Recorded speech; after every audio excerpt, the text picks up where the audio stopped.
Oi, gente. Hoje vai pegar fogo esse podcast, hein? Nunca falei com um profissional de finanças aqui, é a primeira vez. E eu não vou falar com qualquer pessoa, vou falar com a melhor pessoa e a pessoa que eu referendo para estar dentro dos meus clientes. Então, estou aqui com o Max Schiffer. Olha se eu falei certo. E ele vai se apresentar e vai falar um pouquinho da carreira em finanças nesse bate-papo e tudo que está mudando com todo esse nosso contexto de automatização, a carreira de executivo, a carreira de empreendedor e os produtos que ele tem hoje para a área financeira. Max, super bem-vindo. Muito obrigada por esse momento. Imagina. E você sabe que você, para mim, é um exemplo, uma referência. E eu não traria ninguém menos que você para falar sobre finanças aqui no podcast. Você sabe o que eu descobri depois que virei empreendedor? Que a gente volta a ser estagiário, né? Ah, é? Sem dúvida. Então a gente descobre que quanto mais sabe, menos sabe, né? É verdade. Todo dia uma nova oportunidade de aprender. Isso é ser empreendedor, né? E já vou falar provocando, né? Ser empreendedor é mais difícil que ser executivo, não é, Max? Não tenho dúvida. Eu vivi as duas carreiras, né? Inclusive simultaneamente, né? E fiz a passagem das carreiras, né? A transformação de todo esse modelo. E às vezes a vida de empresário, ela é fascinante do ponto de vista de desafio, mas também muito desgastante do ponto de vista dos desafios que têm que ser assumidos, né? Tanto do ponto de vista de risco, de administração. Sim. E a gente tem muitas vezes uma falsa ilusão que acha que está tudo bem, que tá tudo certo. A gente tem, por exemplo, plano de negócio, que projeta, a gente vê isso todo dia acontecendo. E às vezes, quando você fala como colaborador, funcionário e tal, né? Você tem um desafio, mas o seu salário no final do mês está garantido, né? Sim. Então a organização de vida de despesa ela acaba sendo mais constante do que o empresário, né? E agora o empresário, sem dúvida, assim como o executivo, tem possibilidades aí de ganhos extraordinários, porque o céu é o limite para quem planeja por propósito, né? Escrevi isso no Instagram semana passada. Então eu já vou brincar com você, que é uma frase minha, eu escrevi ela hoje, você pode ir lá no meu story. Vou olhar. O céu não é o limite, o chão é o limite. Que categoria, né? Olha como eu te falei que a gente tem que ser estagiário. Aí, ó. Já aprendi de novo. Max, me conta um pouquinho da sua formação, da sua trajetória, por onde você passou quase 7, 10 estados diferentes, com uma carreira de sopa de letrinha, CEO, CFO, COO, sim, ou seja, fala um pouquinho dessa sua trajetória, que é linda, é a sua história, mas também conta quem é o Max, né? Um paizão, um esposo maravilhoso e essa sua família que te sustenta também. Bom, eu sou natural de Porto Alegre, né? Eu tenho 44 anos hoje, né? E já passei aí por empresas de diversos segmentos, né? Eu acho que me considero um privilegiado da vida executiva, sabe? Porque eu optei em minha vida ser dessa maneira. Eu tive uma diversificação de portfólio, de experiências de indústria, varejo e serviços, que isso traz uma riqueza muito grande do ponto de vista de conhecimento. Uma robustez para sua carreira, forte, né? De negócio, visão de negócio com muito certeza. Ampliada, né, Max? Muito, porque e hoje na Smart não é diferente, né? Hoje eu estava comentando para você um pouquinho antes, nos últimos anos já passaram mais de 400 empresas. Eu desconheço, só perco por Sebrae, entendeu? Eu desconheço alguém que atendeu tanta empresa quanto a gente. E a gente não faz régua de faturamento nem de número de funcionários, a régua é de necessidade, né? Eu acho que esse é o ponto, que é o que a gente aprende no decorrer dessa carreira, né?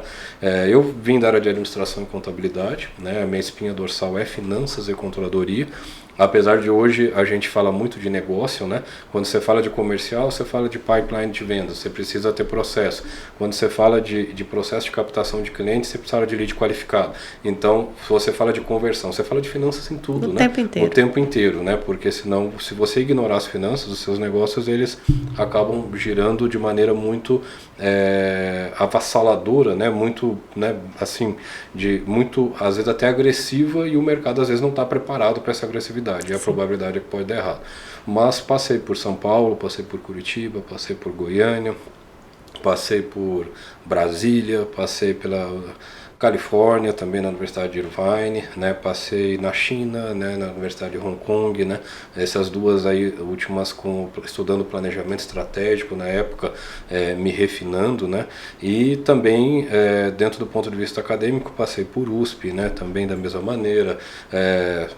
Em São Paulo passei, foi o primeiro primeira turma de Controladoria, Finanças e Auditoria da Fundação Getúlio Vargas, né, eu fiz parte, né, também depois, quando terminou, convidado a dar aula na própria fundação, lá no ABC Paulista, onde eu fiz.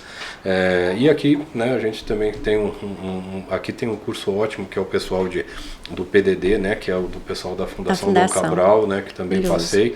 Então, por que eu estou dizendo isso? Às vezes a gente gosta de estudar de maneira nenhuma, não é tão prazeroso assim, mas é que a gente que nasceu em berço de madeira, né, eu digo sempre isso, tem uma coisa que liberta, Karina, que é o estudo, né? Conhecimento. Né? Então desde pequeno e vi isso, né? E isso fez parte de mim, porque eu acreditava que esse era o caminho de quem não tem muita opção, né? De quem não é herdeiro, Max. Você não tem opção de errar, né? Então você tem que seguir. Eu né? brinco porque eu falo, às vezes eu publico, né? Falo agenda de herdeira de quem quer acordar às 6, né? E termina às 10 e ainda a agenda tá ali, nunca acaba.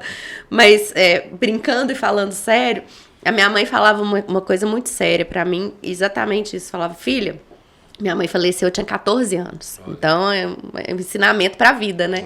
Ela falava assim, filha, tudo na vida você perde.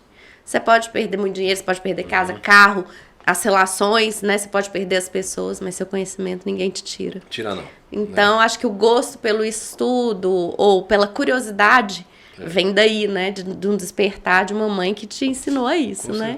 Com certeza. Então você também é um curioso. Total, né? A gente fala lá na Smart, eu sou bom pra ter ideia de jirico, sabe? Então a gente inventa coisa o tempo inteiro, porque às vezes você tem que ser criativo. Porque às vezes, assim, eu digo no dia a dia, o cliente ele tem às vezes muita dificuldade, principalmente quando a gente fala de finanças, de crise financeira, ou tem uma dificuldade de determinada ação, ele não enxerga. Entendeu? E aí, às vezes, a empresa ela tá virada de ponta cabeça, literalmente. Sim. Entende? Existe um movimento na aviação, isso a gente vê nos estudos, né, que chama cristalização, né, que tem muitos aviões que caem por causa disso. O piloto, literalmente, ele tá vendo, é como se entrasse em estado de choque, e ele não vê, não consegue modificar, virar e tal, a direção, a altitude, e com isso pode provocar um acidente. Isso é muito sério. E na empresa eu percebo isso ao longo do tempo exatamente igual. Eu tive casos de clientes que a gente chegou e disse, Max, as minhas contas estão tão ruins que faz 3 meses que eu não olho o fluxo de caixa. Nossa. Né? Eu disse, cara, sua empresa vai acabar porque você tem que olhar o fluxo de caixa. Tem que encarar. Tem que encarar. E isso é um processo, né, que a gente chama na mentoria de autoaceitação. Você tem que confrontar as pessoas com seus medos. Isso aí não é diferente das áreas, seja ela em qual delas for, né? E a partir daí aí sim você entra com os mecanismos de gestão. E quando você olha que tem aquele ditado que santo de casa não faz milagre, às vezes a própria gestão ela está tão dentro do problema que ela não consegue. Não consegue sair e olhar de fora. Não é muito comum a gente entrar em empresas assim, né? Muito comum. E aí cabe a nós, com sabedoria, cutucar, né? Sim, do jeito certo, da maneira certa e tal, né? Para conseguir desenvolver um trabalho aí dentro do que é a expectativa do cliente. Né? E na realidade eu acho que é isso que a Smart Boss, e eu acho que toda a sua carreira fez, você consegue identificar a dor com muita assertividade. Ou seja, sua vivência de negócio, sua experiência em grandes empresas, em companhia de bilhões, sim.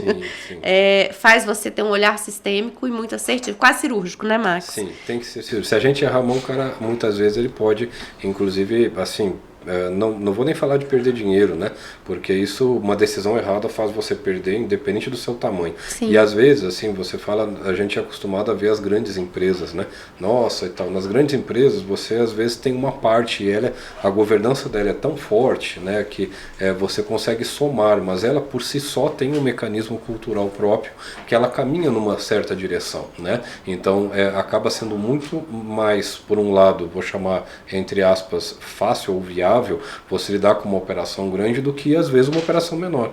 Porque o menor, às vezes o empresário ele é o contas a receber, ele é o cara que vende, ele é o cara que paga as contas, ele é o cara que faz o registro do funcionário. E às vezes, Max, mas uma empresa de 50 funcionários assim, às vezes é assim também.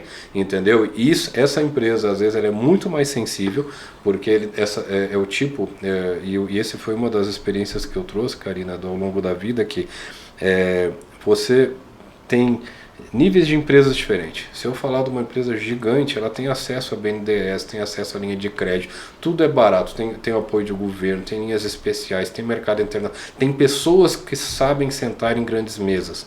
A empresa pequena, às vezes, ela é socorrida por pequenos créditos, né? Sim. Tipo o Fomento, né? Às vezes até um FCO, né? Aqui, porque ele lida ali com pequenas coisas, o dia a dia dele, né? Agora a média empresa, cara, se você cresceu, se você fatura até 100 milhões, por exemplo, né? Cara, as taxas não são as melhores. Às vezes você não consegue buscar os executivos que são os mais adequados. E aí você acaba ficando num sentimento que você acaba trabalhando muito mais, e às vezes recebendo até menos, né? Esse sentimento é muito comum de você enxergar nas empresas e nos empresários. Aí, quando a gente E é um sentimento de limbo, né? Eu tô no limbo. Total, ou seja, é a dor do crescimento ou eu vou ter que tomar uma medida de não crescer mais, né? Para onde eu vou? Qual que é a minha estratégia? E aí a gente vem descascando a cebola, né? Qual que é o propósito que você tem? O que tá além disso aqui que é um problema hoje e você tá resolvendo alguma dor que pode ser escalável, né? Sim. E aí eu digo que a principal dor, você tem duas, né? A primeira é a dor do próprio crescimento, né? Porque crescer dói demais. E isso não precisa ser empresa não, né? Eu tenho um filho adolescente em casa, né? Rapaz, a dor da pessoa que deixa de ser criança e vira adolescente, ela existe, né? E é a mesma do empresário que deixa de ser pequeno empresário e passa a ser médio empresário, Sim. que depois vai passar a ser grande empresário. Ele vai até o limite da capacidade dele.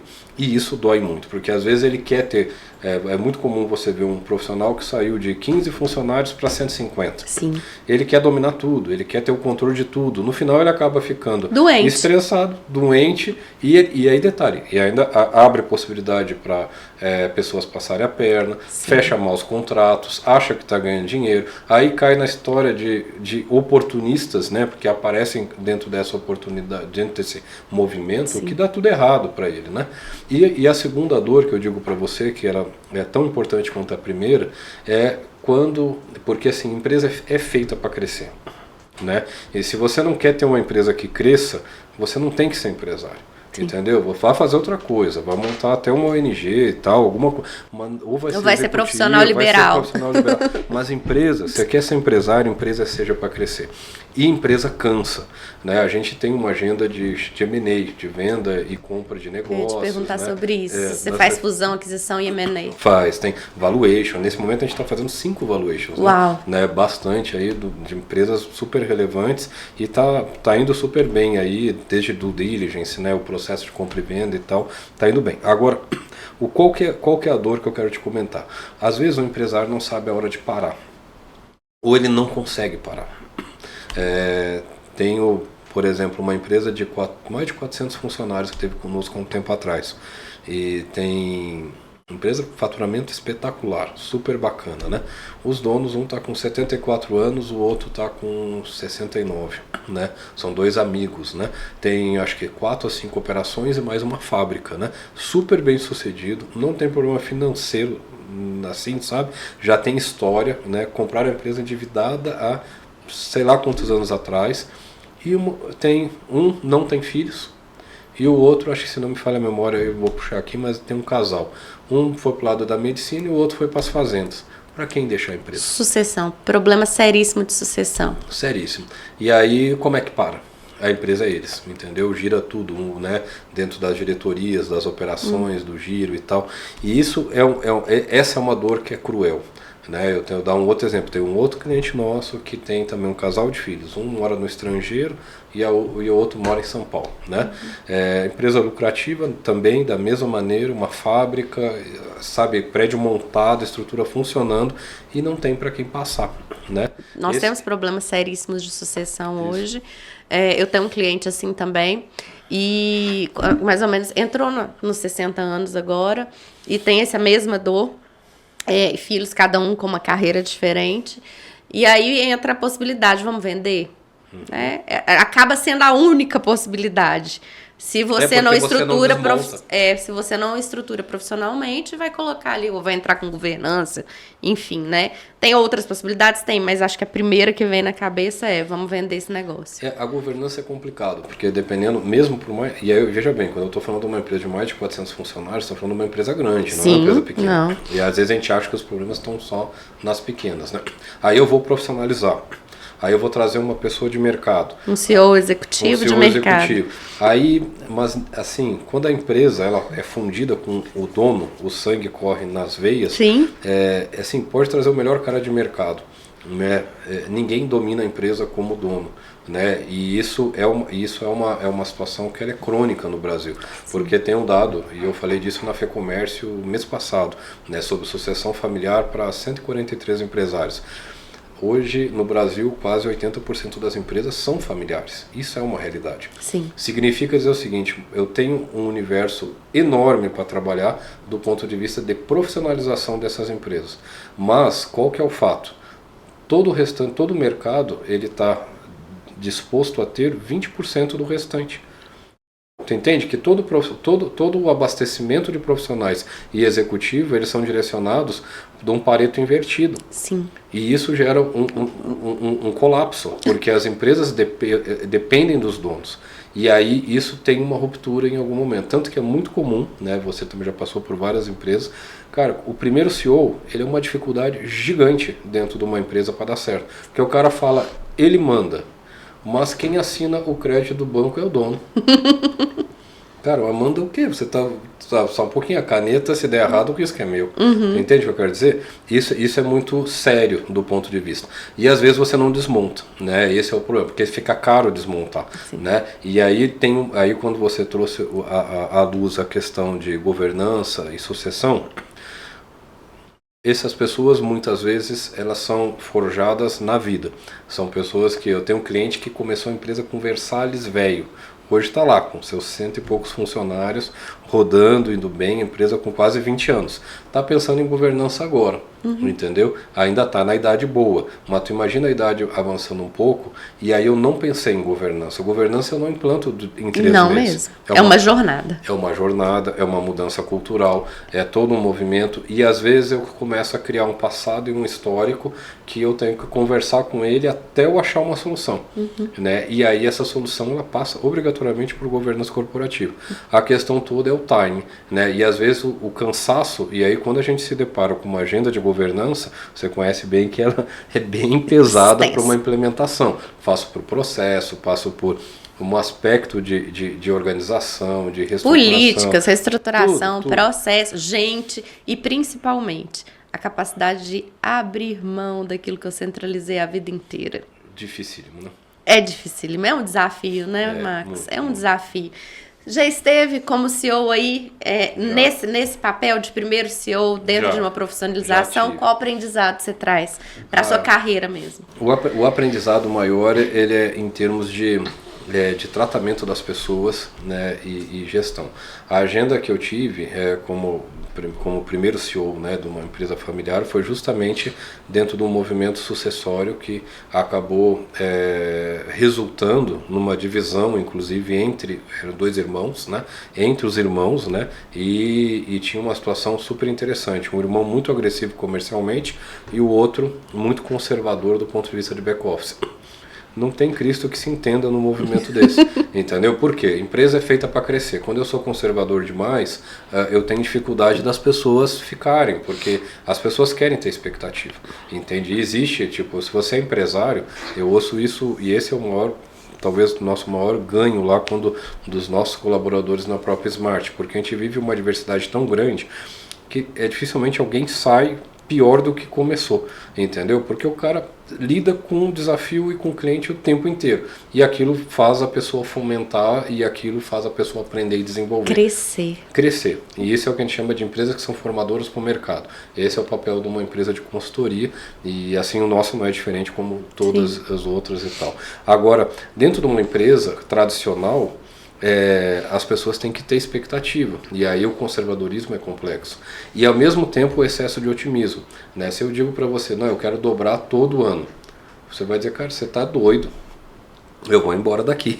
Esse cara, entende? Então esse é um movimento que ele é muito complexo de ser administrado.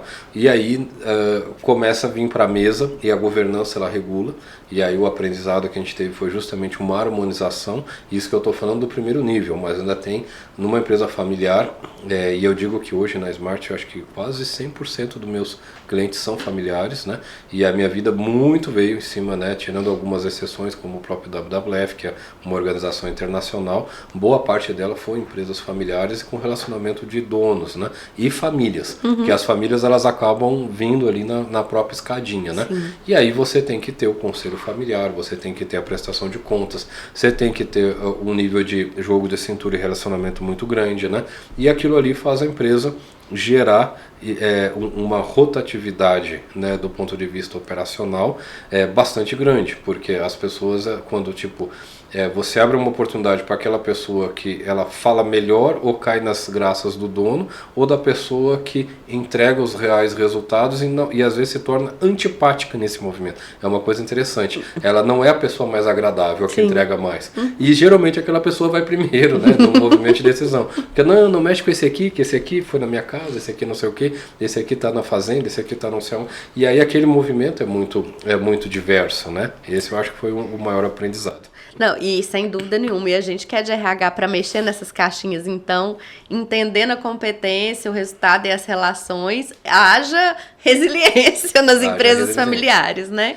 Eu vejo que o RH, o desafio, e sempre eu acho que a maior de RH que eu peguei tinha 11 mil funcionários, e era muito complexo, porque você tem uma tentativa, que eu acho que geral, de plano de carreira, plano de desenvolvimento, que é o PDI, né, também, bônus de produtividade, PLR, cara, feliz quem consegue chegar ao final desse processo, né, porque a grande maioria fracassa no meio do caminho, infelizmente, né, porque às vezes, eu já tive numa vez numa situação, isso ocorreu num movimento na minha época de São Paulo, que a gente trabalhou muito durante o ano, tinha 280 funcionários. E chegou numa reunião de diretoria e tal, e o bônus falou, não vou pagar. Mas está todo mundo dizendo, você vai lá e se vira, mas eu não vou pagar. E isso é uma decisão muitas vezes intransigente, né? Sim. Né? E na época acabou virando um movimento que a gente chamou de day out, né? Que era um dia de descanso. E aí a gente fez uma negociação, mas o que foi combinado para poder fazer, muitas vezes, Max, mas tá errado? Depende, porque as variáveis elas ocorrem, elas se transformam. Porque não é simplesmente assim, não vou pagar. Sem dúvida, você tem uma necessidade de capital, você tem um capital de giro que cresceu, você tem uma realidade da empresa, mas num ambiente profissional, que eu digo aí, nesse ponto acho que tem uma diferença bastante grande, que o planejamento é mais sólido. Sim. Então, o que eu quero dizer para você é que num ambiente, às vezes, como esse de decisão, eu ponho, mas eu estou contando que o cara não vai acertar. Né? Mas às vezes o cara acerta, entendeu? E aí, agora acertou, eu faço o quê? Aí o cara olha pro lado e olha o que eu disse para você. Às vezes o empresário, ele é o cara que compra, ele é o cara que vende, ele é o tal, não sei o que e tal. E isso assim, cara, e agora? E agora? Então eu tenho que transformar todo esse movimento empresarial e aí eu tenho que vir a fonte de recurso. Sim. E aí eu prefiro, como empresário familiar, às vezes, administrar o conflito, mas ele faz a conta que é mais barato do que pegar dinheiro no banco e resolver e manter a empresa dele em funcionamento, né? E eu acho que o maior desafio é ampliar a visão desses donos, desses empreendedores, desses empresários, e mais do que isso, qual o impacto que é causado, né? Numa decisão, seja de um pagamento de um PLR, seja ou do não pagamento, né? Seja de não vou crescer e não tem sucessor, ou vou implantar governança ou não, mas qual é o impacto disso? Eu acho que às vezes falta essa visão sistêmica, né? Tá Sim. muito engessado ali na caixinha, vendo só dentro a dor e não consegue tirar tirar mesmo e olhar de fora o seu próprio negócio, né? Com certeza. Com todas as suas possibilidades e impossibilidades, porque muitas vezes não vêm as impossibilidades. Eu acrescentaria na sua fala que a base de toda empresa, independente do que se fala hoje de inteligência artificial, independente do que se fala de tecnologia, independente do que se fala de negócios, a base de tudo continua sendo pessoas. E eu não vejo isso mudar tão cedo. As pessoas elas têm a capacidade de gerar resultados extraordinários. Qual que é a grande concepção, né, em termos de negócio? Nem todo mundo tem a mesma capacidade. Né, assim, perdão, vou até corrigir minha fala agora. Na realidade, todos sim têm a mesma capacidade, mas nem todo mundo tem a mesma predisposição à capacidade. Disponibilidade. Pronto. Às vezes a pessoa ela coloca prioridade diferente para aquela ação. E aí você tem um problema, porque às vezes a grande maioria das pessoas, e eu acho que nesse movimento aí pós-Covid, o que aconteceu agora, você deve também estar presenciando uma dificuldade muito grande de reconexão das pessoas com as empresas de maneira geral. Tanto que a gente tem um programa lá, Karina, a gente está chamando de Smart Lion, né, que é voltado 100% à inteligência emocional. E legal. Começou a bombar, porque as pessoas assim estão precisando se conectar. E aí você, cara, como que eu me conecto? Né? Então, esse movimento faz com que às vezes eu queira repulsar aquele sentimento e na realidade o empresário está atrás de pagar as contas e aí às vezes ele está enxergando a máquina girando, a ponto do próprio Elon Musk mandar todo mundo voltar para o escritório, né? Também é o mesmo movimento, né? Então não sei se a forma foi a mais adequada, Sim. mas é um movimento que as pessoas têm que voltar para o seu ambiente de trabalho, mas como que volta? Essa é a pergunta. Aí eu volto para o recursos humanos, porque nesse momento esse ambiente ele confronta com o íntimo da pessoa, né? Que é aquele, às vezes é o aconchego do lar, é a televisão, o cara tá triste, vai pro pote de sorvete, cara. Não pode, no ambiente empresarial não tem nada disso, né? Então eu tenho que criar um mecanismo de acolhimento das pessoas. Eu acho que esse é o movimento vencedor. O que eu compartilho da sua fala, mas eu acho que a base é sim pessoas, mas pautadas por uma cultura. E eu sempre falo isso, não tem cultura certa, não tem cultura errada, tem a cultura que o dono quer. Só que a gente vive um momento de muitos questionamentos internos e externos da própria vida. Eu acho que a pandemia fez muito isso, né? A gente voltou para casa e a gente começou a ver um monte de coisa que de repente a gente não estava enxergando porque estava todo mundo muito no piloto automático. E agora, de repente, a gente tem um monte de perguntas e a gente não sabe as respostas. O que eu acho que as empresas vão ter que fazer? De verdade, co-criar. Né? O que é possível e o que não é possível. O que é tolerado nessa empresa e o que não é tolerado nessa empresa. E deixar isso de forma muito transparente. E sim, vai ficar quem vai jogar o mesmo jogo e vai ter os mesmos valores. Não vai ter outro jeito. E assim, eu tenho clientes hoje, Max, que, por exemplo, eles fazem híbrido. Trabalham 2 vezes por semana. O escritório é maravilhoso, assim, dá vontade de ficar lá todos os dias. Mas é híbrido. E tá dando certo. E eles têm um nível de atração e um nível de retenção muito maior do que outras pessoas. Agora, as pessoas que estão fazendo aí 6, 7 vezes por semana no modelo presencial. E o quanto que as pessoas não contam o presenteísmo, que você tá lá só de corpo presente. Só tá existindo, né? Só tá existindo, não tá produzindo. Não está produzindo. Então, assim, eu acho que nós vamos ter daqui pra frente que quebrar muitas crenças sobre produtividade, não tenho respostas, trabalhar de forma híbrida, assíncrona e integrar essa diversidade geracional que a gente tem. Porque a gente tem pessoas da nossa idade, da nossa faixa, com muito mais maturidade, muito mais consistente. Isso. Muito mais consistente e preparados para poder cuidar do negócio na visão sistêmica e muito pautados em valores e prontos para transformar e liderar, eu acredito nisso. Mas tá vindo uma galera muito tecnológica que podem nos mentorar e ampliar nossas perspectivas e de repente a gente vai ter que ressignificar todas essas relações de trabalho. O que eu acho complexo? Quando a gente fala de back-office, de pessoas administrativas, eu ainda acho que isso é super viável. Agora, quando a gente fala da cadeia produtiva, enquanto não automatizar, é que eu acho que é o mais complicado. Porque realmente é uma tarefa muito operacional e que cada vez eu vejo menos disponibilidade das pessoas para virem. Não tem como o cara estar operando a máquina de casa. Da mesma forma que eu vejo vagas, né, de tecnologia, que a gente viveu um boom ainda, tem algumas posições que são mais complexas de conseguir, que ficam abertas alguns meses, ou até cargos de gerência mesmo. Da mesma forma, eu vejo os cargos operacionais com a mesma dificuldade de contratação. Então, assim, o que a gente vai ter que aprender com esse mundo novo do trabalho? Sim.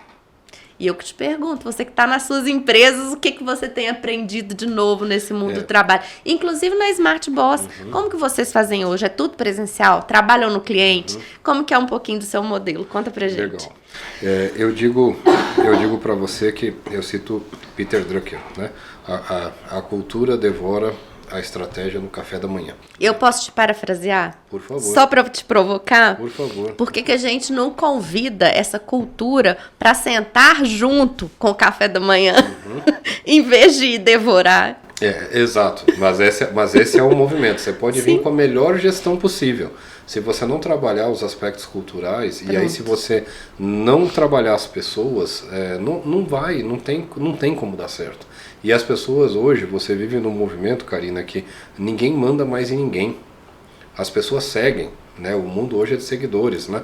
Cara, a pessoa, hoje, antes se demitia do líder, hoje ela deixa de seguir o líder. Acabou, entendeu? Não tem como ser diferente disso, né? Esse é o mundo que a gente está vivendo, tá? E aí eu concordo plenamente com o que você está colocando.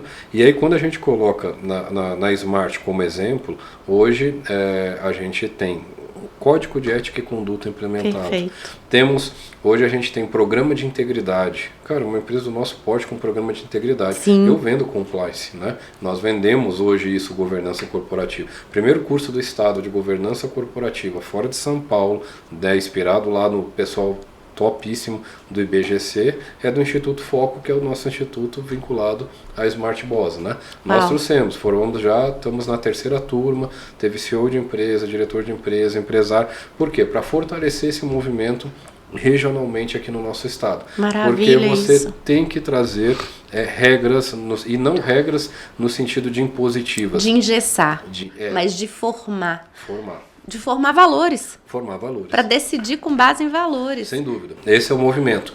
E aí, assim, tem algo que é super importante no que você colocou. Como eu estou falando de seguir, como eu estou falando de uma nova geração, como eu estou falando no modelo transformacional e como eu estou falando no movimento de mudança cultural, a gente é fundamental a empresa se posicionar. Quando você coloca na mesa e diz, olha, eu tenho que dizer qual é a regra.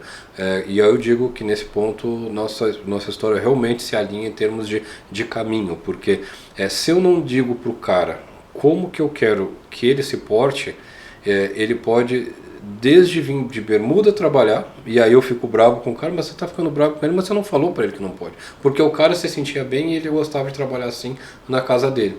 Entendeu? Então a mesma coisa vale para as relações. Sim. Tipo, hoje você tem uma relação super importante, né, de cuidado, de zelo com a mulher no ambiente do trabalho. Você tem um ambiente que mudou demais, de inclusão social, né, super importante dentro da empresa. Você tem um movimento de inclusão racial também do mesmo movimento, que é as pessoas hoje viva a diversidade, estão trabalhando em conjunto, as pessoas estão se aceitando mais, e isso é um movimento transformacional. Né? E isso tem que ser previsto e sim, em certo ponto, protegido, né? Protegido organizacionalmente para que essas pessoas se sintam produtivas e para essas pessoas gerarem resultados dentro da expectativa da organização, porque senão vira anarquia. Sim. A conta é essa, vira um caos. Por quê? O cara está acostumado, né, num ambiente 100% home office, eu vou fazer minhas coisas, vou fazer meu trabalho, eu vou parar, vou cuidar de menino, né, vou para a piscina, vou ver um pouco de televisão e depois eu volto. E vou falar alto, vou gritar na cozinha, o cara, às vezes ele chega na empresa com essa mentalidade, com o mesmo comportamento. E isso, se eu não falo para ele, bom, agora...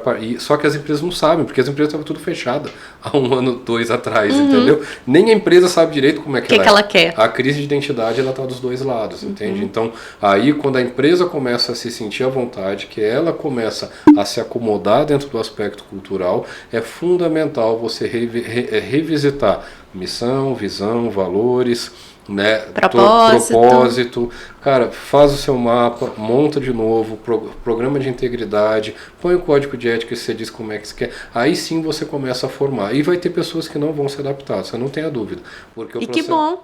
E que bom, Tomara. porque ali, se a gente dá clareza a isso, a gente vai trazer pessoas alinhadas ao negócio, alinhadas à cultura. E isso é mais factível de uma entrega melhor, mais com resultado melhor, né? Com certeza, com certeza. E aí, acho que a partir daí, lá na Smart, só respondendo esse último pedaço da sua pergunta, a gente tem um modelo híbrido, entendeu? Então, não tem problema, né? Desde que você tenha os entregáveis. Apesar de muito do nosso trabalho é campo, né? Sim. Então, assim, uma situação que não tem jeito. Para quem quer trabalhar com movimentos de consultoria, movimentos de educação, cara, se você não for no cliente, não adianta. Não vira, entendeu? Porque a vida acontece no cliente. Então, hoje, com o ambiente online, eu acho que tem um movimento do híbrido que é super vencedor, né? E aí eu acho que tem nós tivemos um ganho histórico muito bacana, porque eu digo que até antes da pandemia, quando você falava em trabalhar de home office, do ponto de vista de legalidade trabalhista, Sim. era um desafio. E assim, as pessoas não queriam porque tinham medo da justiça. Né? Hoje isso acho que é um tabu que acabou. As pessoas até preferem, e isso sempre foi muito discutido. Né? Sempre foi. E sempre foi um empecilho. Né? E hoje, se você conseguir, dentro da sua empresa, que nem você falou que tem um exemplo, né? Ter essa equação e as pessoas conseguirem se tornar produtivas, cara, você tem um movimento vencedor demais de futuro. Isso eu acho que é muito futuro e isso não deve mudar, né? Um dos pontos que eu vejo como desejo nas pesquisas de RH é o equilíbrio entre qualidade de vida, né?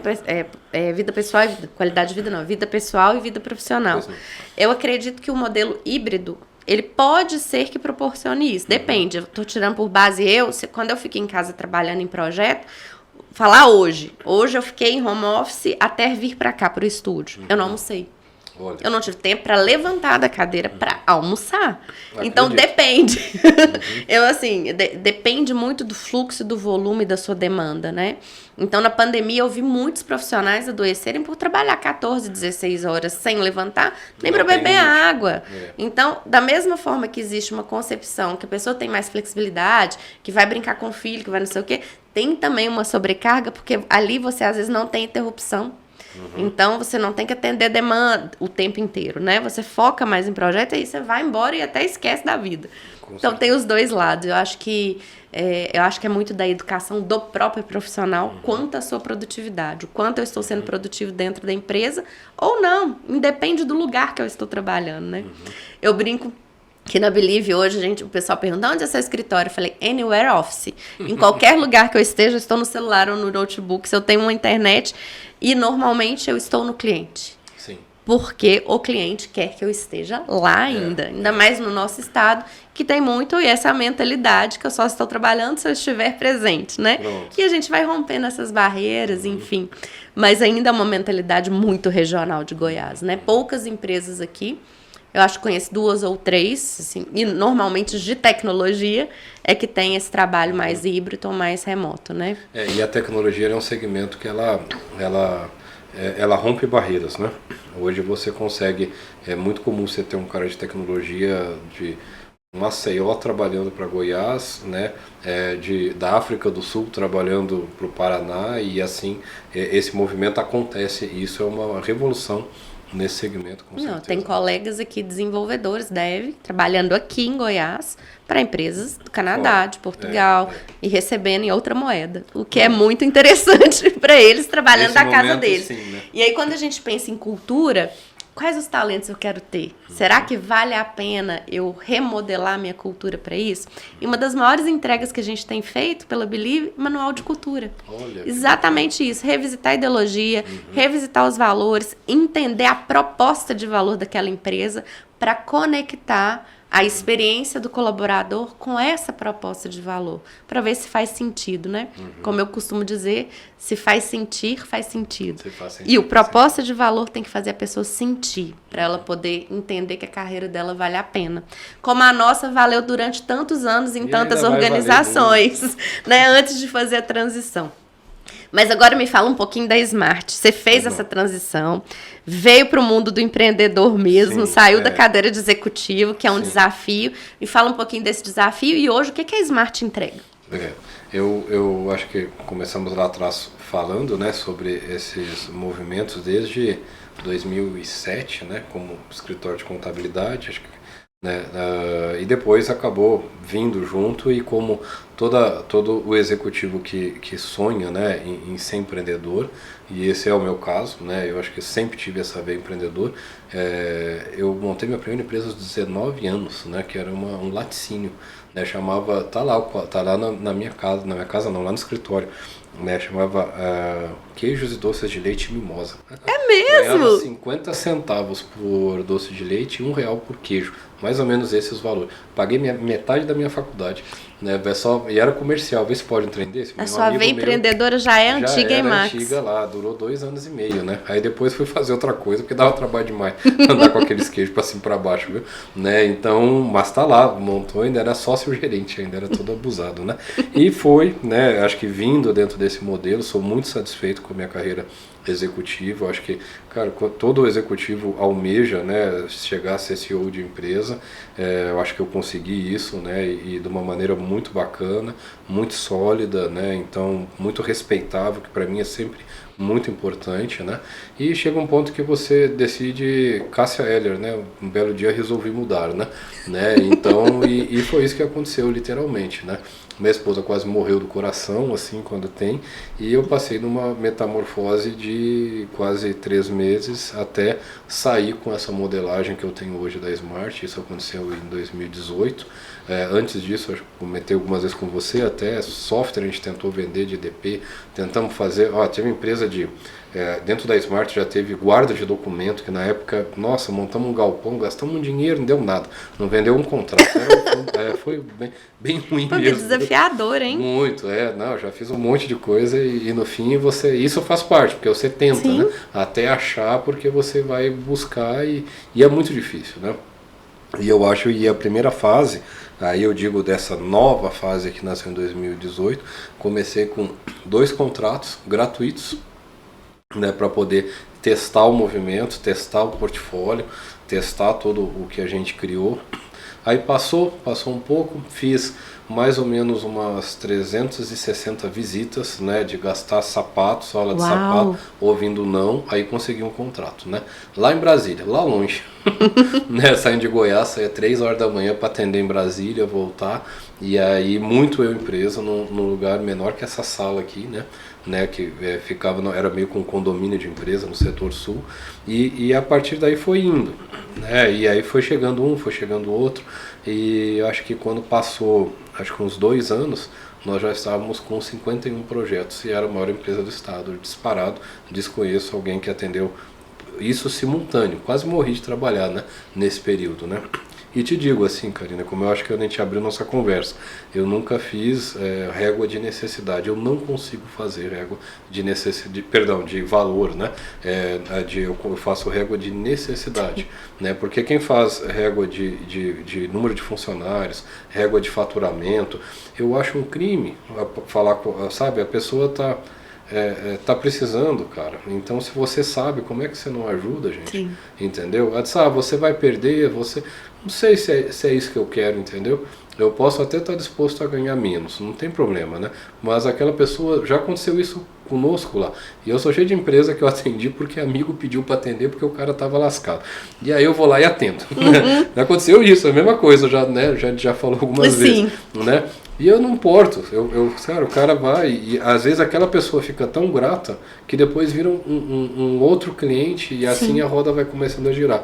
Hoje na Smart, felizmente, a gente tem no portfólio agenda de governança, agenda de conselho, agenda de mentoria, que está indo muito bem, né, também. Mentoria mais pautada em finanças ou não? Ou amplia de negócios? Eu tenho 3 programas de mentoria. Um desde 2018, né, que é o da Smart mesmo, que é voltado à parte de interna e de autoconhecimento e recolocação muito menos de sentimento do executivo. Certo. Muito voltado a empresário e executivo. Executivo na casa dos 40 anos, vários, né, que o cara chega num ponto, ou caso eu compro uma bicicleta, que ele começa a ver a barba ficar branca e aí ele decide que, ele olha para frente, dá um pouco assim de medo de aposentadoria, olha para o mercado, ele começa a ver, começa a chegar uns caras de 30 anos que os caras estão voando mais baixo e isso tem que se reinventar, né? Isso eu tô super feliz, inclusive, com um deles aí que se reinventou e está dando super certo. Ai, que legal. Tal. E empresário que, por incrível que pareça, eu fiz uma mentoria especificamente de uma empresária maravilhosa, pessoa top de linha, uma das melhores empresas do estado, e chegou para mim e disse assim: Marcos, eu não me acho uma pessoa estratégica, a minha empresa tem mais de 50 anos, empresa familiar, eu luto aqui, mas eu sento atrás da mesa, e assim, e a pessoa tem mais de 200 funcionários, entendeu? E ela não, e aí tenta chamar um cara de fora, o cara fala um monte de coisa, e aí se intimida com o executivo, e eu disse: cara, ser estratégico é você ser melhor que qualquer outro. E hoje é uma das melhores empresas do grupo que trabalha. Que entendeu? legal. Então, muito bacana. Aí a gente tem uma que eu acho que eu comentei com você no início aqui da nossa conversa, que é o Smart Lion, que esse sim é voltado a finanças e negócios, entendeu? Aí a gente trabalha dores do empresário, desconstrói, é o cara que está com problema mesmo nesse sentido, inteligência emocional na veia, aí depois você volta com conectividade, relacionamento e também o ambiente online, ferramentas e finaliza com propósito. Muito bom. Esse é o movimento que tem, tá? E aí a gente tem uma terceira que é a Eagle, né, que é outra linha da Smart, e aí a gente trabalha empowerment, trabalha foco no resultado, que é o lema da Smart hoje, né, que é o que a gente traz hoje. Isso aí está estampado na entrada da porta lá, que é porque assim, cara, o segredo da vida é você ter foco. Então, às vezes, por incrível que pareça, independente da situação que você tem, você perde o foco. E aí você precisa, e aí que eu acho que o agente externo é fundamental, que é onde você consegue conectar o empresário com a empresa dele. Aí ele turbina de novo, porque eu digo para você, eu não conheci nenhum empresário com problema de gestão e fazer o negócio dele dar certo. Mas o que eu conheci de gente que teve, né, números ruins, né, relatórios errados, sabe? Tomada de decisões erradas em função de números errados. Muito acontece, né? Então, quando a pessoa corrige isso, isso faz toda a diferença no negócio dela. E esse eu acho que é o nosso core principal. E aí, casado com isso, tem agenda de processos, agenda de indicadores. Hoje está indo super bem o movimento de Power BI que a gente está implementando, planejamento estratégico, né?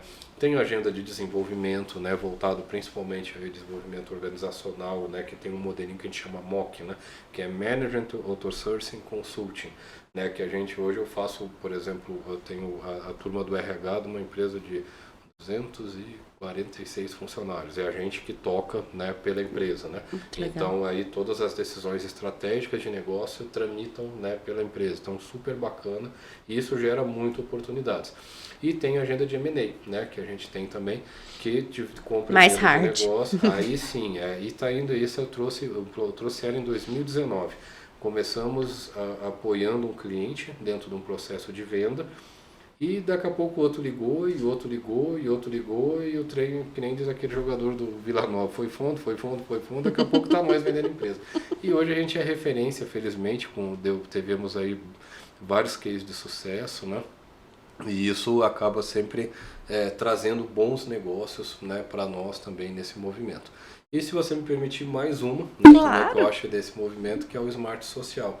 Que você sabe que eu sou ex-WWF, fui o primeiro CFO da operação do WWF Brasil, e ali foi, eu acho que um refinamento de carreira muito grande do ponto de vista pelo fato de projeção internacional, políticas de auditorias e políticas de controles internos, uma governança e compliance em 146 países, que o W é gigante, né? E hoje a gente traz isso para dentro da Smart através de uma aceleradora social que a gente criou, que fez 1 ano, que é a ANIS, que é a Aceleradora de Negócios de Impacto Socioambiental. Uau! Né? Super bacana.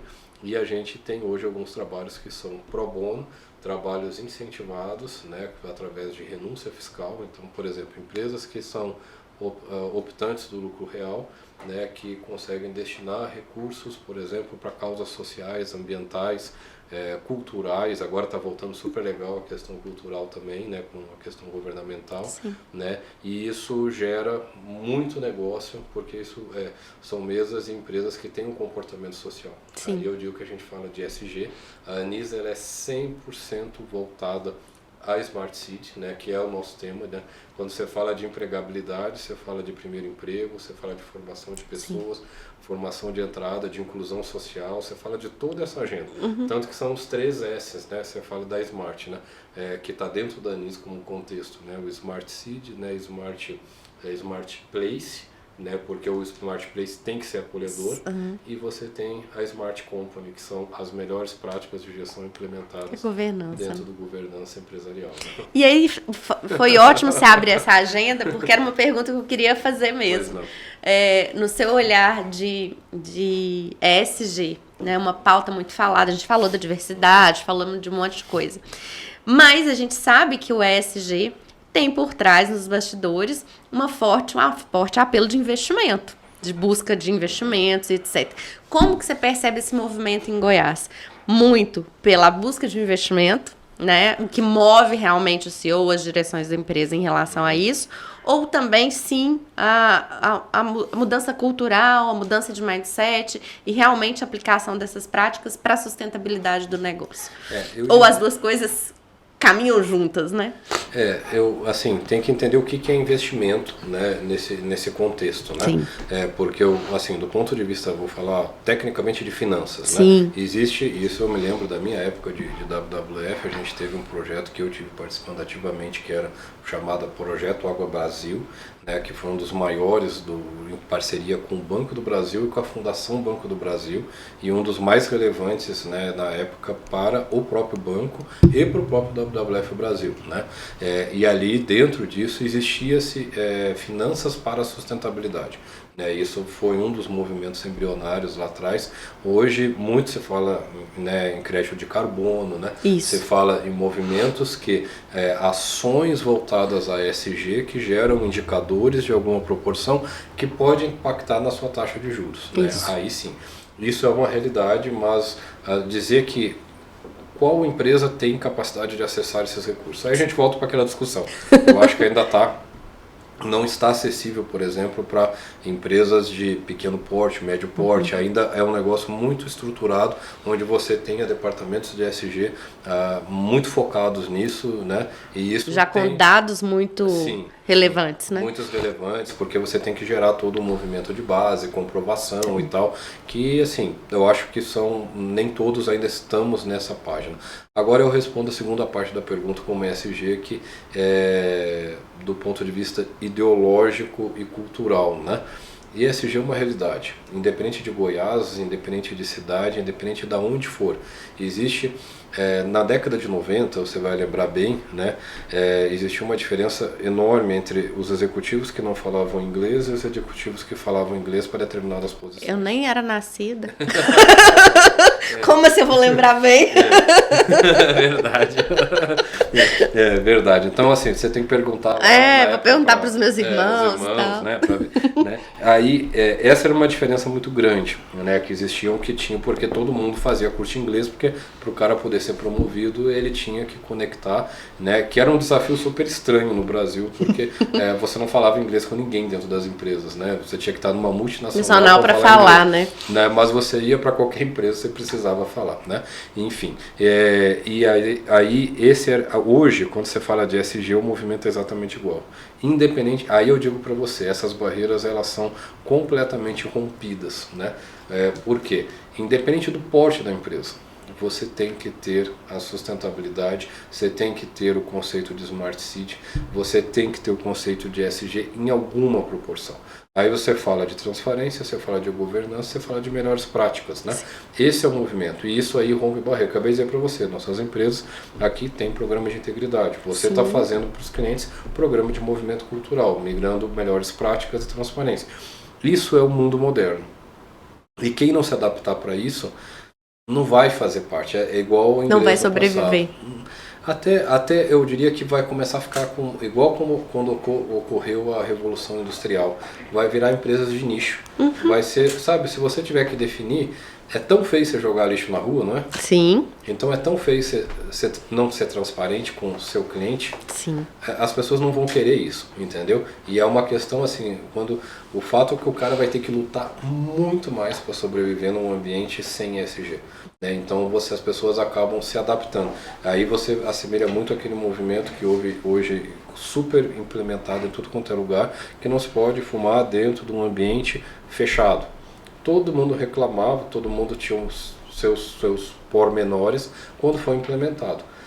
Hoje, Cara, as pessoas já sabem, incorporou. ESG nas empresas, o movimento é exatamente igual. Então, Mesma coisa do cinto de segurança, né? Antigamente mesma coisa também. do cinto de segurança. Mesma coisa. Mesma coisa das placas quando tiraram da Paulista. A Paulista é linda, cara, entendeu? E é muito mais linda sem as placas hoje. As pessoas olham porque admiram. E a mesma coisa as pessoas vão. Então, sim, a admiração pelas pessoas passa por um ambiente de governança. Agora, sim, a gente está no movimento de teimosia. Tem muitas pessoas, não sei, não gosto, isso aqui não é pra mim e tal. Cara, tem tempo e hora para acabar. Tem uma gurizada nova chegando aí agora muito forte no mercado e essa pessoal já vem ensinado de berço, entendeu? Se você já está no DNA. Já está no DNA, estuda na escola, eles já vêm com o pensamento, né, a decisão de que quem vota e quem não vota está na preservação ambiental. Não adianta, você vai lutar contra quem não quiser, mas é uma batalha perdida, porque o mundo vem nessa direção obrigatoriamente. É tão perdido, deixa eu te contar uma novidade, eu não falei isso pra ninguém ainda, mas vou falar. Eu mudei eu coordeno uma pós-graduação em gestão de pessoas e inovação, né? E o pessoal deixo eles loucos lá na faquinha. Eu falei, gente, eu preciso, porque é maior rolê pra mudar a grade no MEC, é maior confusão. Porque o curso tá aprovado e etc. E nós entramos desde o ano passado com a pauta de ESG para mudar a grade da pós-graduação, incluindo a ESG na grade da pós-graduação. E realmente vem com essa tendência e não tem como não estudar mais. Profissionais de todas as áreas, principalmente quem lida com pessoas. Né? Então, tá incluso, gente, fiquem atentos, tá incluso na FAQ Impro, na grade da pós-graduação, temática da ESG. Aí, tá vendo? Esse ano nós já vamos estudar sobre isso. Que legal, muito feliz. Max, estamos chegando aqui pro final, né? Eu queria ficar aqui horas conversando com você, quanto de conteúdo você tem, quanto eu aprendo com você. Mas eu queria, pra gente finalizar, duas coisas. Pois não. Um grande desafio que você enfrentou em finanças, que você pode ensinar para alguém alguma coisa. Acho que a gente gosta disso, né? De contribuir com as pessoas e facilitar o caminho delas. Então, de repente, algum aprendizado que você teve na área financeira, ou uma dica que você queira dar para quem quer essa carreira de finanças, alçar um voo como CFO, ou algo nesse sentido. E falar um pouquinho do Max por trás do currículo, né? Falar um pouquinho desse paizão, desse esposo e da sua família, que é tão linda que eu acompanho aí há algum tempo. Fofinha demais. O que eu deixaria como o grande desafio, e isso eu vivo todo dia, praticamente, eu acho que eu comentei que passaram aí nos últimos anos mais de 400 empresas lá pela gente, é que sempre há uma saída. Esse é o ponto. Por pior que seja a situação, por pior que seja o movimento, por mais difícil que possa parecer, e existe vários graus. Por que eu digo isso? Sabe, Karina? Às vezes o meu problema pode ser menor que o seu do ponto de vista até financeiro, mas ele é um problema muito importante para mim. E o impacto dentro da minha cabeça, dentro da minha vida, dentro da minha empresa, ele pode ser muito mais devastador. Assim como as pessoas são do tamanho do seu sonho, os problemas são do tamanho dos seus pesadelos. Entende? Isso é muito complexo. Por isso que a gente fala hoje no movimento de reconexão de empresa, de reconexão de negócio, de reconexão. E às vezes quando eu estou na frente do problema, ao invés de eu parar, pensar, buscar a ajuda necessária, e a ajuda necessária é falar com quem entende, né, que nem médico, não adianta no médico errado, eu tendo a piorar a situação. E essa piorar a situação é quando eu busco aconselhamento com pessoas erradas. E aí às vezes as pessoas erradas podem ser até amigo, porque você tem amigo de churrasco, você tem amigo de negócio, você tem amigo de tudo quanto é jeito. Mas se você inverter essas variáveis, dá uma confusão do tamanho do mundo, entendeu? Então esse eu acho que é o principal ponto. Então a gente entender que existe uma saída, seja qual for o problema, a única coisa que não tem saída é a morte. Exato. O resto, tudo a gente acha um meio, né? Então esse eu acho que é o ponto. E aí você tem que se acalmar, né? Porque às vezes a calma, a esvaziar um pouquinho o copo, ele traz a lucidez, né? Porque a empresa é feita para crescer, a empresa é feita para prosperar, e os tropeços que a gente vê pela vida aí do mundo empresarial é muito voltado a atitudes impensadas e decisões impensadas, e às vezes até passional, porque eu tenho que fazer alguma coisa para salvar o meu negócio, e na realidade você acaba afundando mais, né? E às vezes você só precisa mudar o mix, acertar aqui, corrigir aqui e segue a vida, porque tem negócios que acabam, tem produtos que acabam, Tem serviços que as pessoas deixam de comprar. E aí não adianta eu ficar, porque eu consigo até sobreviver usando a linguagem que você mesmo colocou, mas eu vou virando nicho, cada vez nicho, até esse nicho terminar, né? E aí, então, e aí se eu não mudar o meu mix, eu não consigo ser um dos sobreviventes, tá? Esse eu acho que é a mensagem. Deixa eu aproveitar então e falar isso, porque eu falo isso muito para clientes, falo isso muito para mentorados, que um dos passos talvez mais difíceis ou desafiadores da carreira de um empresário é matar seu próprio negócio para construir outro. E às vezes é exatamente isso. Você precisa matar alguma coisa ali, ou ressignificar, ou dar um novo valor, né? Vender uma outra proposta para o mercado, que é o que ele está pedindo. E às vezes isso custa muito alto pelas sombras que a gente tem na nossa cabeça. Com certeza. E é isso, buscar o especialista para dar o remédio certo para a dor certa. É isso. E aí, independente da área, de como for fazer, tem muitas opções, né? Com certeza. E aí, só falar com o Max, gente. Olha, ele tem um remédio para dor certa. Opa, né, a gente se esforça bastante pelo cliente, luta muito lá. Você que você a gente luta, sonha, né? o sonho do Sonha cliente, muito, né? A gente se envolve funde. de verdade com o cliente. Eu nem contei, a gente tem os clientes que são enviados por Deus, viu? Que a gente vai depois, um outro, a gente faz um negócio só desse, que literalmente chega, não negocia preço, não negocia nada. Ele só senta na frente e diz, cara, isso aconteceu, eu preciso de ajuda, tá acontecendo, e aí algo acontece. É um telefone que toca, é um WhatsApp que chega, é uma coisa, e aí ou ele lembra, e aí ele pega, e ele simplesmente, Max, o que você disser a gente faz. E aí eu tenho casos desse que o cara estava embaixo de uma árvore, mais de 10 funcionários sem trabalhar, fábrica parada, e hoje o cara tá bombando, entendeu? Então, porque ele começou e aconteceu exatamente dessa maneira, né? Mas enfim, isso é outra história, né? Mas falando do Max, então, né? Bom, eu sou casado, né? Uma esposa maravilhosa, né? Também, né? Tenho uma carreira executiva muito consolidada, né? Tenho 3 filhos lindos, né? O Igor, que é o meu filho maior, vai fazer 13 anos agora, né? O melhor de mim é ele, né? E eu tenho minhas 2 pequenininhas, né? Princesinhas. Princesinhas, né? Que quando a gente piscou o olho, passou 10 anos, a gente não vê trabalhar, né? E aí, desde que eu conheço minha esposa, ela tem os seus 28 anos, né? Aí a gente acabou, né? Aí optando em ter mais um filho. E aí Deus mandou foi 2, né? E aí eu tenho a Florença, que é a do meio, a Valentina, que é a mais pequenininha, que vai fazer 1 ano agora, a Florença com 3. E assim, a vida da gente ela é muito simples no jeito de ser, né? Então, assim, é muito caseiro, adoro cozinhar final de semana, bom demais da conta, entendeu? Né? Inventar moda e dar para os outros comer, né? Então, adoro um tênis para jogar, apesar de não jogar nada também, né? E o que a gente mais gosta de fazer mesmo é ter para onde voltar todo dia, né? Eu digo assim, sabe, Karina, um dos segredos, acho que você já colocou na mesa aqui, é o equilíbrio, né? Então, quando você fala de equilíbrio, eu torno a dizer, eu gosto demais de trabalhar. Trabalho porque é prazeroso. Eu chego 7h15 no escritório, pra gente ter uma ideia, todo dia, né? E saio e sou o último a sair. E faço isso com bom gosto. E não viro, já virei muito à noite. Hoje, com 3 meninos, não tem como. Então, a gente é obrigado, acho que Deus mandou por causa disso, sabe? Para poder regular os horários certinho, porque você vai fazendo isso. Mas você tem que ter, sim, um equilíbrio de coisas que fazem parte para você. E a gente vai aprendendo com a idade que tem que fazer bem para nós, né?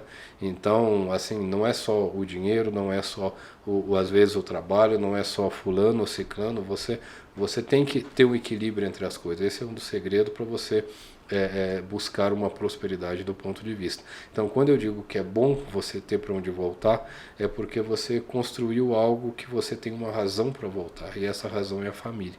E aí, quando a gente olha que nem a gente estava colocando aqui, e esse eu acho que é a magia, por isso que eu me dedico talvez tanto à empresa familiar, e eu acho que esse é que predomina meus clientes, porque você trata como família, né? E as empresas são família. Você convive o tempo inteiro. Então, olha só, tudo começa a fazer sentido. E a gente, assim, feliz é a pessoa que consegue ser o que é, né? Vivenciar isso de maneira. E eu tenho o maior orgulho de dizer que hoje, cara, plenamente realizado dentro do ponto de vista empresarial, do ponto de vista pessoal, e isso faz bem para nós, né? E isso transborda.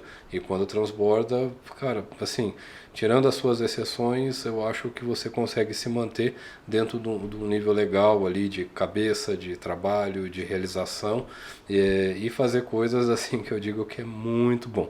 Agora eu estou planejando com a minha filha do meio, que ela já está com uma idadezinha maior, a gente vai montar um jardim do lado lá, né, para ela aprender a mexer com terra e tal, mas já gosta de natureza, adora galinha. Então esses dias eu andei olhando para montar uma granja, que se pode entender.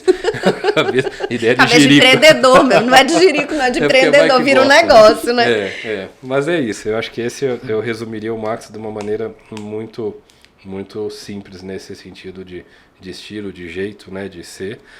Consigo, uma coisa que eu acho que às vezes é bem difícil, né, que a gente tem clientes que são muito diferentes, né, tem cliente que fica dentro da fazenda, né, e tem cliente que, cara, o andar super chique lá na Faria Lima, né, Sim. E você tem que se adequar, você tem que falar da mesma maneira, você tem que falar com a mesma simplicidade e você tem que conseguir os mesmos resultados. Então, esses dias eu ganhei um contrato que foi o máximo, né, que o pessoal, né, a gente competiu com um pessoal super chique aí, né, e aí a gente acabou, né, ganhando, porque o pessoal chegou, não, mas gostei demais do jeitão de vocês, né, você é igual a gente, não, achei o povo lá muito, né, cheio dos trololó e tal, é outra conversa, e no final tá indo super bem, virou da família, virou amigo, tá prosperando, e é isso é o que vale, Karina. Então, muito obrigado pela oportunidade, e vamos em frente, né, que a nossa vida seja muito próspera aí com nossas empresas e que a gente consiga ajudar a gente demais nesse Amém. mundo, né? E o que eu queria deixar aqui é meu agradecimento. Eu já te falei que você é um exemplo para mim e eu sei que por onde você passou, eu tive pessoas muito próximas que trabalhou diretamente com você, eu não trabalhei, mas que te elogiam em alto grau. A gente trabalha em parceria, né? Então a gente trabalha junto. Que te elogia em alto grau pelo ser humano que você é. E é isso. Quando você fala de transbordar, eu percebo que a sua integridade, as suas características pessoais, ela acaba transbordando não só no negócio, mas transbordando em outras vidas. Então, que você transborde muito em outras vidas, né? Ajudando não só empresas nas suas dores aí organizacionais e financeiras, que é uma área que você gosta e que você sente, mas que você transborde na sua família, na vida dos seus filhos e quem estiver em sua volta. Amém. Obrigada. Obrigado. Falei aqui com o Max. E se vocês quiserem saber mais, vou deixar o nome dele aqui com arroba. Inclusive, Max, fala suas redes sociais, o site, etc. Já fala aqui pro pessoal. E aí a gente... eu vou deixar também pro pessoal aqui, né? O arroba. @SmartBoss Gestão, né? O Instagram. O meu é Max Schaefer Oficial, mas tem que escrever, porque o sobrenome é complexo. Eu vou deixar lá. E o nosso site é www.smartboss.com.br. Ok. Então, pessoal, os contatos do Max estão aí. Se você tem alguma dor organizacional que ele pode te ajudar, aliás, que ele pode transbordar em abundância, é só falar com ele. Muito obrigada por cada um de vocês aqui nesse episódio, que a gente aprendeu muito sobre comportamento organizacional e finanças com o mestre Max. Obrigada, Max. Obrigada a todos.